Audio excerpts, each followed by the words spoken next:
তুরস্ক চাইলে নিমিষেই ধূলিসাৎ হতে পারে ইউরোপ, এশিয়া বা আফ্রিকার যে কোনো প্রান্ত। আঙ্কারায় উন্মোচিত হল এমনই এক শক্তিশালী অস্ত্রের। প্রথমবার বিশ্ব দেখল তুরস্কের তৈরি প্রথম আন্তমহাদেশীয় ব্যালিস্টিক ক্ষেপণাস্ত্র ইলদিমাহান, যার অর্থ বজ্রপাত। এর রেঞ্জ ৬,০০০ কিলোমিটার। সবচেয়ে বড় আতঙ্ক এই ক্ষেপণাস্ত্রের গতি। শব্দের চেয়ে ২৫ গুণ বেশি গতিতে ছুটে চলা এই দানবকে ঠেকাতে পারবে না বর্তমান বিশ্বের কোনো আকাশ প্রতিরক্ষা ব্যবস্থা।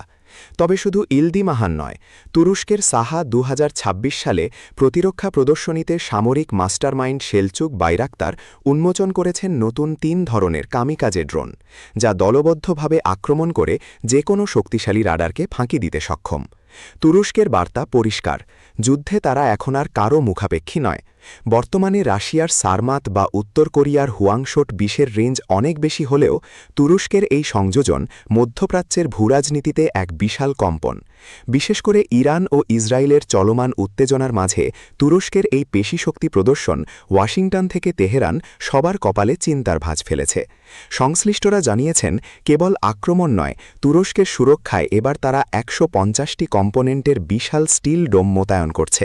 মানে তুরস্ক এখন একই সাথে দুর্ভেদ্য এবং আক্রমণাত্মক। জানা গেছে ২০২৬ সালের শেষ দিকে সোমালিয়ার উপকূলে হতে পারে এই ক্ষেপণাস্ত্রের চূড়ান্ত পরীক্ষা। প্রশ্ন উঠেছে, ড্রোন দিয়ে বিশ্বজয়ের পর তুরস্কের এই আইসিবিএম মিশন কি মুসলিম বিশ্বের জন্য নতুন নেতৃত্বের সিগন্যাল?